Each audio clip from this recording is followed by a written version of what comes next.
أعوذ بالله من الشيطان الرجيم بسم الله الرحمن الرحيم السلام عليكم ورحمة الله وبركاته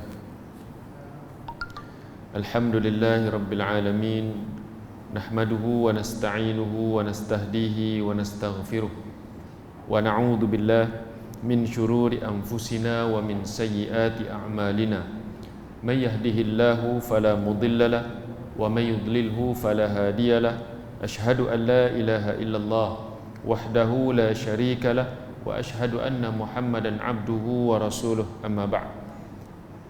Yang dikasihi Al-Fadhil Tuan Imam, Tuan Bilal, barisan Aljatan Kuasa, para pegawai dan kaki tangan Masjid Alwi Kangar, para alim ulama, para asatizah, para guru, pimpinan-pimpinan masyarakat, seterusnya tuan-tuan, puan-puan, muslimin, muslimat, para akifin yang dirahmati Allah sekalian. Alhamdulillah, kita bersyukur kepada Allah Subhanahu wa taala masih lagi dipanjangkan umur sehingga kita berada pada 10 yang akhir, 10 hari-hari akhir di dalam bulan Ramadan 1444 Hijrah. Moga-moga kita berdoa kepada Allah Subhanahu wa taala kita diberikan kekuatan dan diberikan pertolongan oleh Allah Subhanahu wa taala untuk sama-sama kita memburu Al-Qadar, malam Al-Qadar pada 10 akhir Ramadan pada kali ini insya-Allah.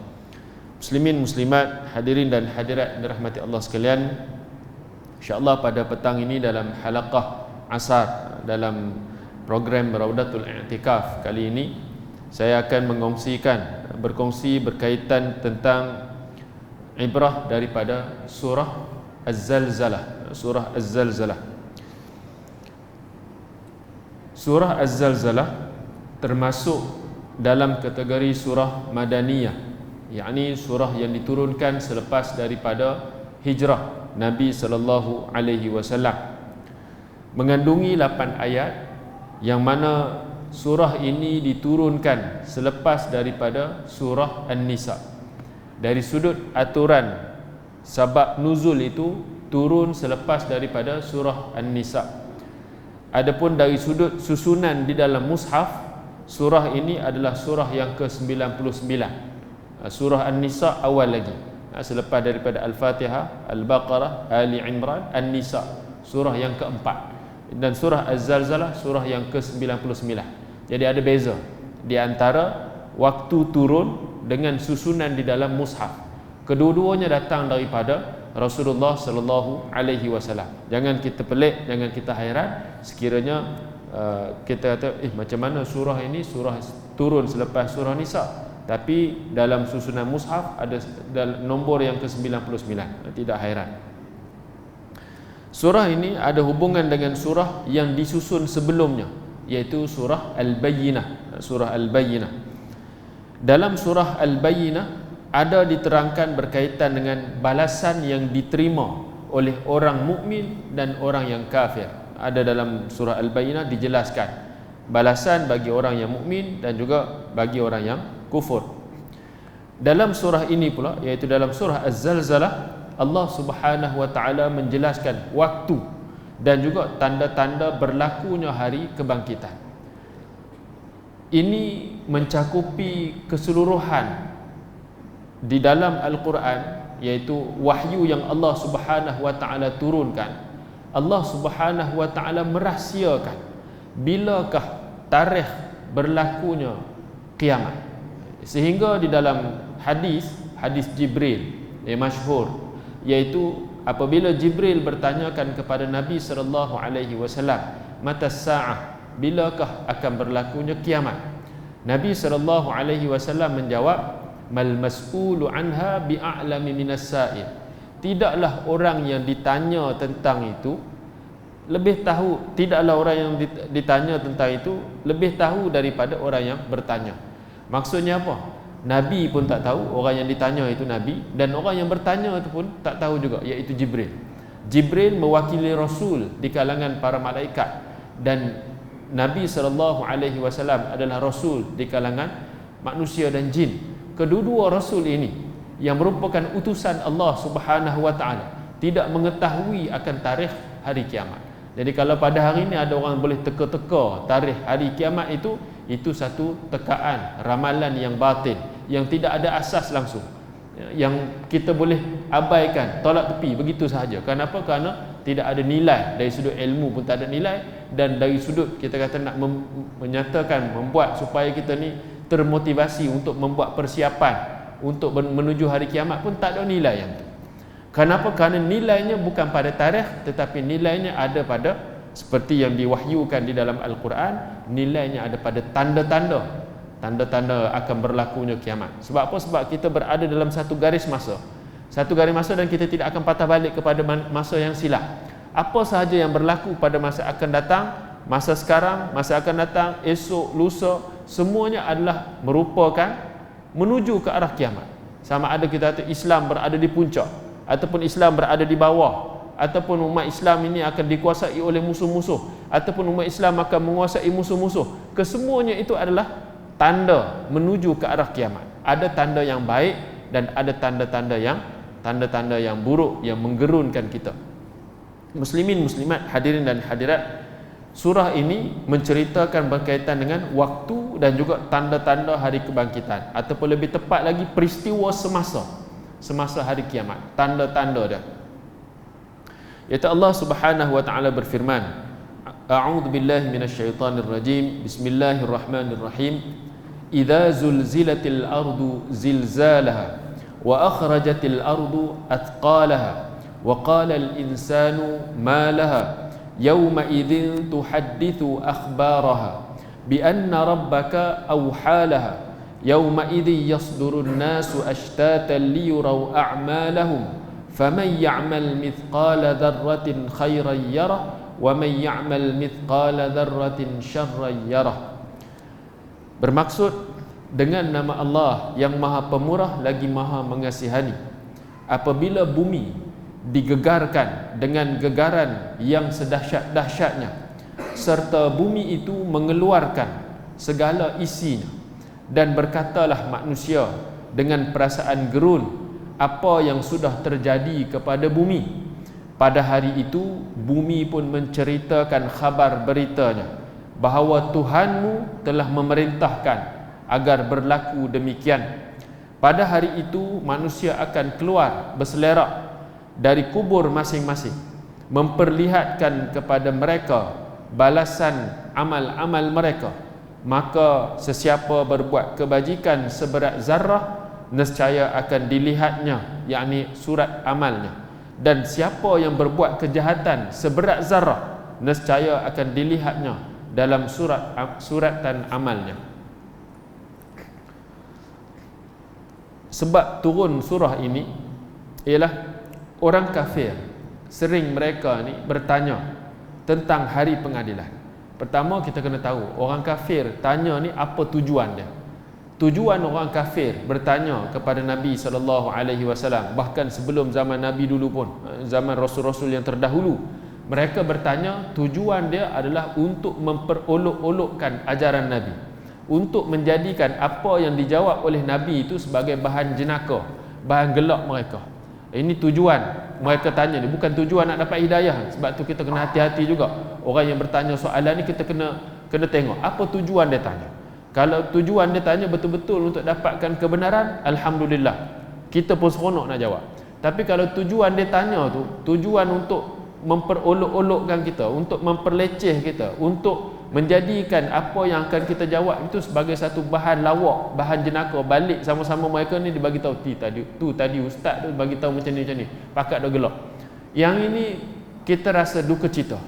Bukan kerana duka cita apa yang kita sampaikan, apa ajaran yang dibawa oleh Nabi SAW itu tidak benar, tapi kita duka cita kerana ajaran yang datang daripada Allah Subhanahu Wa Taala ini tidak diambil penting, bahkan diperolok-olokkan.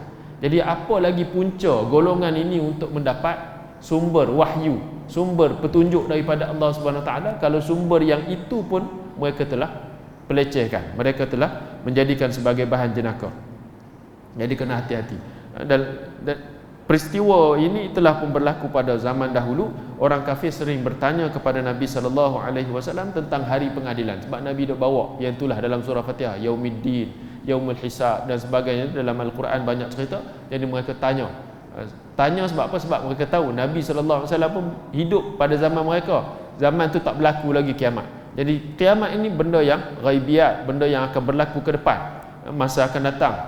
Tak ada siapa, boleh jadi Nabi pun tak ada dah pada waktu itu, mereka pun tak ada pada waktu itu. Jadi mereka nak dengar apa jawapan Nabi kalau mereka tanya tentang hari pembalasan.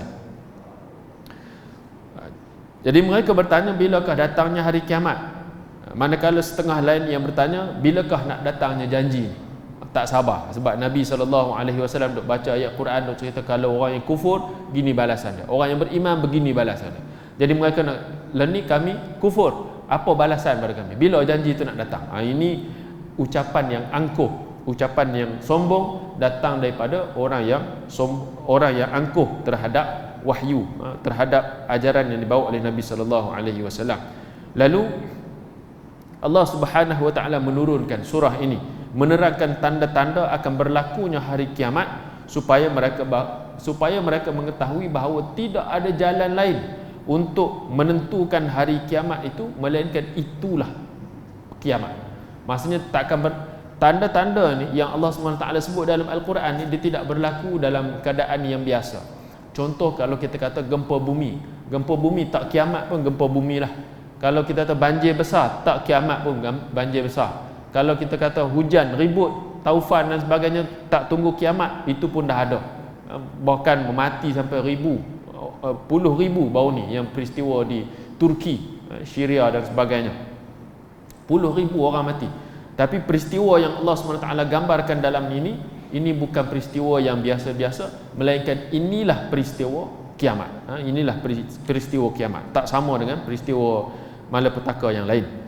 Allah Subhanahu Wa Taala menyebutkan idza zulzilatil ardu zilzalaha, iaitu apabila bumi digegarkan dengan gegaran yang sedahsyat-dahsyatnya.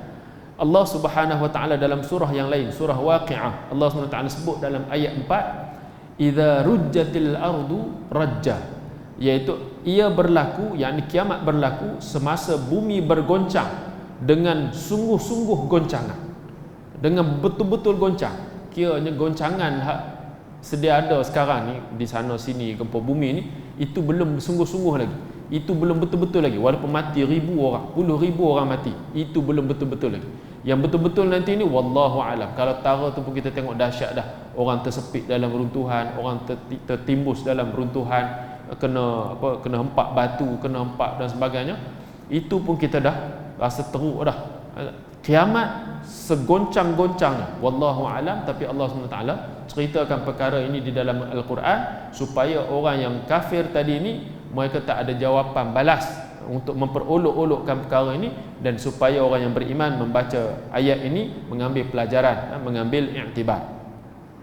Dalam surah Al-Hajj, Allah Subhanahu Wa Taala menyebutkan, ya ayyuhan nasu taqu rabbakum inna zalzalatas saati syai'un azim, iaitu wahai manusia, wahai umat manusia, bertakwalah kepada Tuhan kamu, sesungguhnya gempa hari kiamat itu suatu perkara yang amat besar. Syai'un azim, sangat besar. Tak dapat nak digambarkan oleh akal kita. Walaupun hari ini ada manusia cuba menggambarkan kiamat melalui animasi-animasi, melalui filem-filem, melalui gambaran-gambaran, apa kita panggil buatan komputer dan sebagainya, itu gambaran melalui filem-filem, drama-drama dibuat oleh barat, Hollywood dan sebagainya. Itu gambaran pada akal mereka. Tapi gambaran yang sebenar itu pun mereka tak dapat capai. Gambaran betul-betul hancur bumi ni tak dapat capai. Bolehlah buat cerita gambar bumi meletup ke apa semua, boleh buat. Tapi hakikat, adakah itu menggambarkan hakikat kiamat? Belum. Hakikat kiamat Allah Subhanahu Wa Taala nyatakan di dalam Al-Quran, menunjukkan betapa dahsyatnya hari kiamat untuk menarik perhatian orang kafir agar merenungkan kejadian ini serta mengambil pelajaran.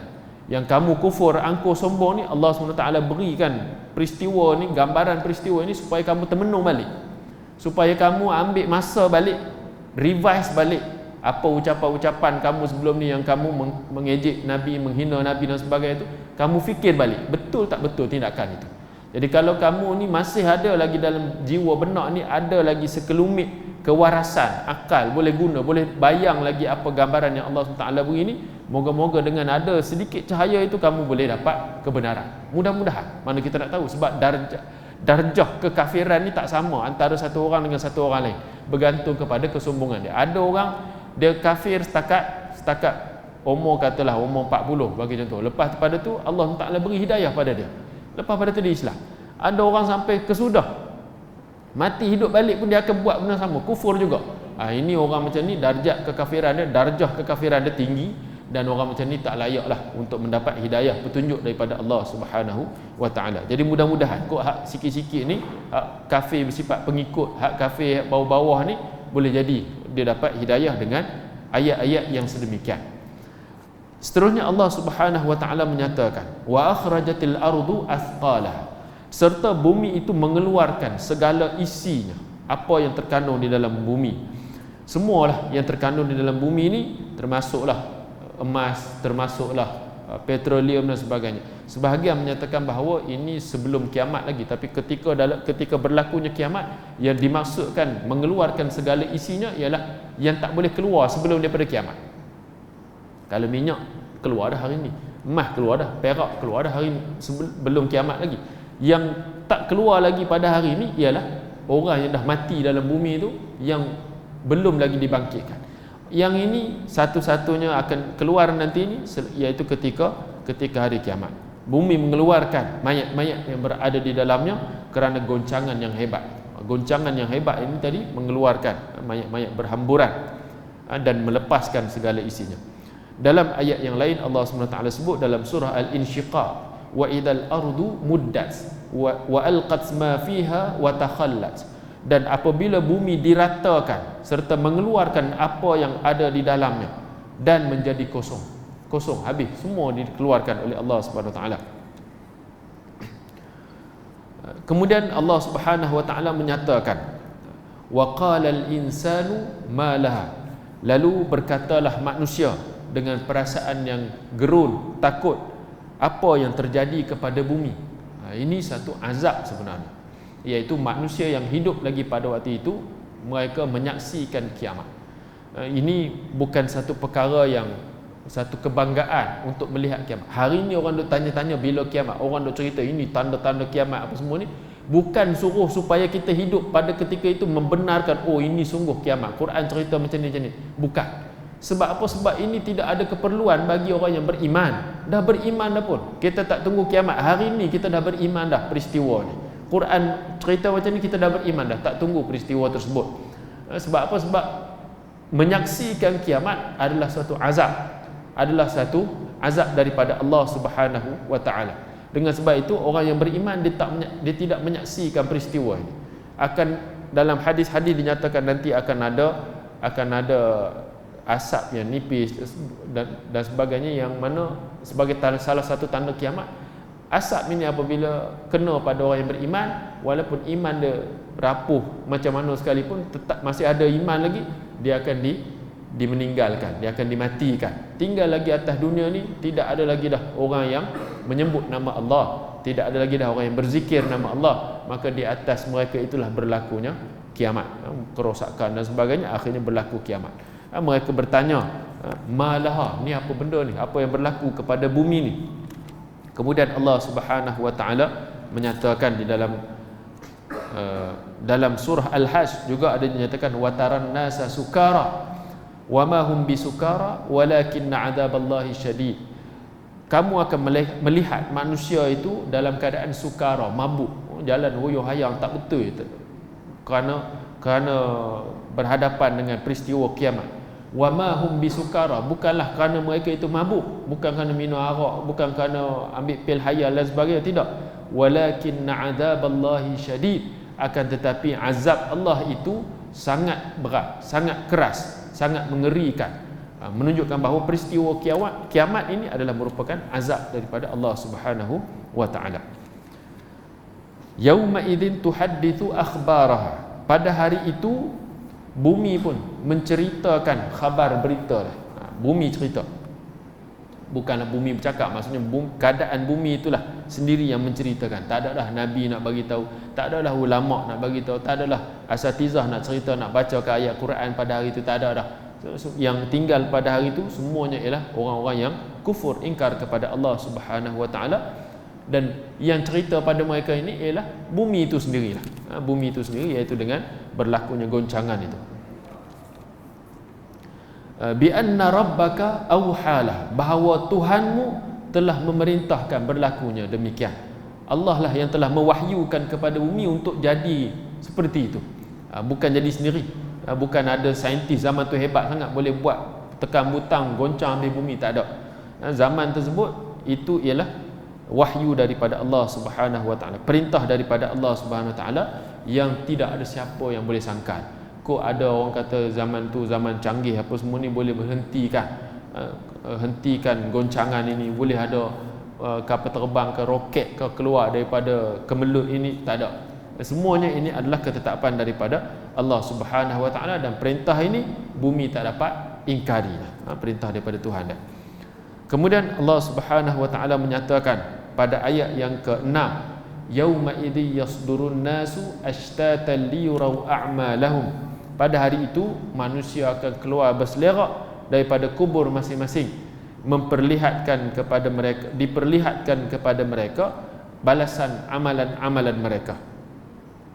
Ini merupakan keadaan pada waktu itu setelah dikeluarkan daripada bumi ini, maka masing-masing dibangkitkan wallahu a'lam, tapi berdasarkan daripada ayat-ayat Al-Quran yang lain dan juga hadis-hadis Nabi sallallahu alaihi wasallam, manusia itu dibangkitkan, tetapi dia tidak dibangkitkan dengan jasad yang dia hidup atas dunia dahulu. Mungkin ketika dia hidup atas dunia dulu dia ni orang yang melihat, tapi apabila dia banyak buat dosa dan sebagainya, menyebabkan dia dibangkitkan nanti dalam keadaan yang buta. Mungkin ketika dia hidup atas dunia dulu telinga dia bagus, boleh mendengar dengan baik, tapi kerana amalan dia yang buruk, dia dibangkitkan dalam keadaan yang pekak dan sebagainya. Ada orang boleh berjalan dengan kaki, tapi dia dibangkitkan nanti dia berjalan dengan perut. Ada orang berjalan dengan muka dan sebagainya. Ini semua adalah bergantung kepada amalan masing-masing. Mungkin atas dunia ketika hidup sekarang ini, manusia ni taklah segak mana pun, bukan jadi model, tak ada pun duduk di billboard dan sebagainya, sebagai di iklan-iklan YouTube, TV dan sebagainya, tapi dia dibangkitkan nanti dengan penuh berseri-seri. Kerana apa? Simahum fi wujuhihim min atharis sujud. Terlihat tanda-tanda di wajah-wajah mereka itu kerana apa? Kerana sujud, ceria mereka ni. Jadi tak samalah dibangkitkan dekat akhirat nanti. Kemudian pada ayat 7 dan juga ayat 8, Allah Subhanahu wa taala mengatakan, "Faman ya'mal mithqala dzarratin khaira yarah." Siapa yang melakukan amal seberat zarrah ataupun sebesar zarrah, amal itu ialah amal kebaikan, yarahu, dia akan diperlihatkan, dia akan nampak walaupun satu zarrah. Zarrah ni sekarang ketika hidup ni kita tak nampak pun zarrah ni, kena pakai alat lah. Kena pakai alat. Zarrah ni kira macam atom dan sebagainya, kecil, dan bukan semua orang mampu pun, tak nampak. Tapi kalau dia ada buat amalan sebesar zarrah itu, amalan kebaikan, dekat akhirat nanti dia akan nampak betapa halus, betapa terperincinya pengadilan Allah Subhanahu wa taala dekat hari akhirat nanti. Wa man ya'mal mithqala dzarratin syarra yarah. Dia, siapa yang melakukan amalan seberat zarrah keburukan, dia akan diperlihatkan tentang amalan dia tersebut. Ayat-ayat Al-Quran ini menceritakan tentang kebaikan-kebaikan yang dilakukan oleh manusia ni, walaupun tidak diperhatikan oleh orang lain, dia buat secara seorang-seorang, orang tak nampak pun, tetap akan diperlihatkan kepada dia, tetap akan memberikan kebaikan kepada dia. Demikian orang yang buat jahat, kalau dia buat jahat secara bersendirian, orang tak nampak sekalipun, tetap dia akan ditunjukkan balasan dia oleh Allah Subhanahu wa taala. Allah SWT menyebutkan dalam surah Al-Anbiya ayat 47, wa nad'ul mawazinal qista liyaumil qiyamati fala tudlamu nafsun syai'a wa in kana mithqala habatin min khardalin ataina biha wa kafa bina hasibin. Dan ingatlah, kami akan mengadakan neraca timbangan yang adil untuk menimbang amal makhluk-makhluk pahala pada hari kiamat. maka tidak ada diri siapa akan teraniaya sedikit pun, dan jika amalnya itu sebesar biji sawi sekalipun, nescaya kami akan mendatangkannya untuk ditimbang dan dihitung, dan cukuplah kami sebagai penghitung. Menunjukkan bahawa ada satu alat yang lain hari kiamat nanti khas untuk menghitung amal pahala dan juga dosa manusia ni, amal buruk dan juga amal baik manusia ni. Yang mana kalau atas dunia ni kita tengok ada banyak bentuk timbang. Nak timbang berat badan orang, ada penimbang dia. Nak timbang lori, ada alat penimbang dia.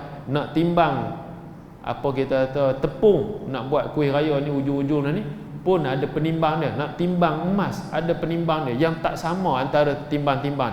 Nak timbang emas ni tadi, kalau nak timbang berat muatan lori, pecah, rosak alat tersebut.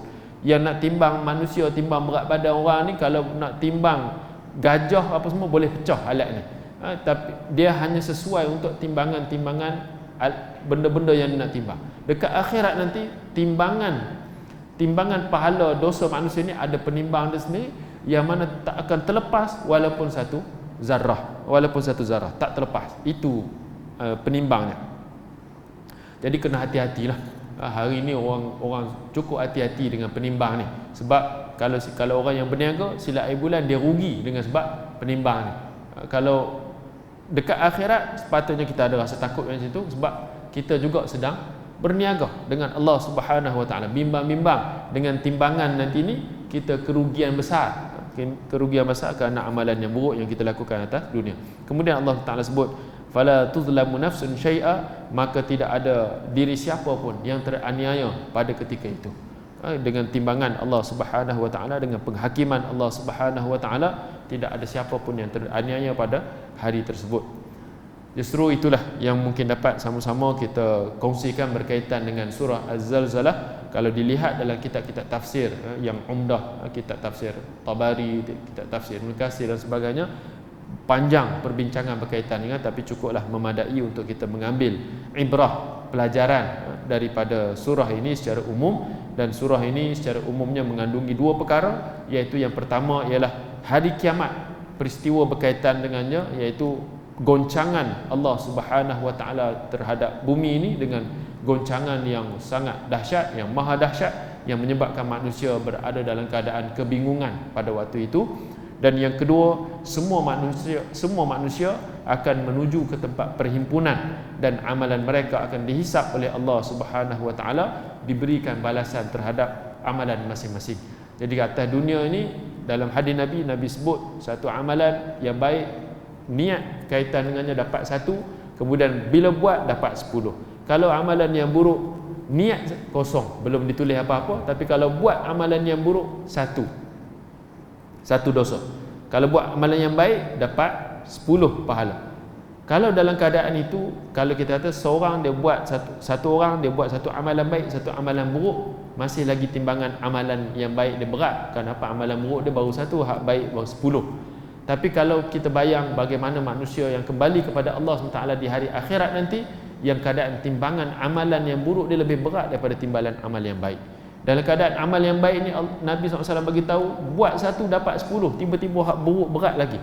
Maksudnya dia buat 10 hak buruk, 1 hak baik, baru balance. Ini berat lagi. Maksudnya banyak lagi lah keburukan yang dia buat, betul-betul layak dia ni untuk mendapat azab balasan neraka Allah Subhanahu Wa Taala. Dengan itu kita gunalah peluang yang ada untuk kita melakukan, merebut amal-amal kebaikan, sementara roh masih lagi ditanggung oleh badan kita, insya-Allah. Jadi sekadar itu aqulu qawli hadza wa astaghfirullahal azim li wa lakum. Assalamualaikum warahmatullahi wabarakatuh.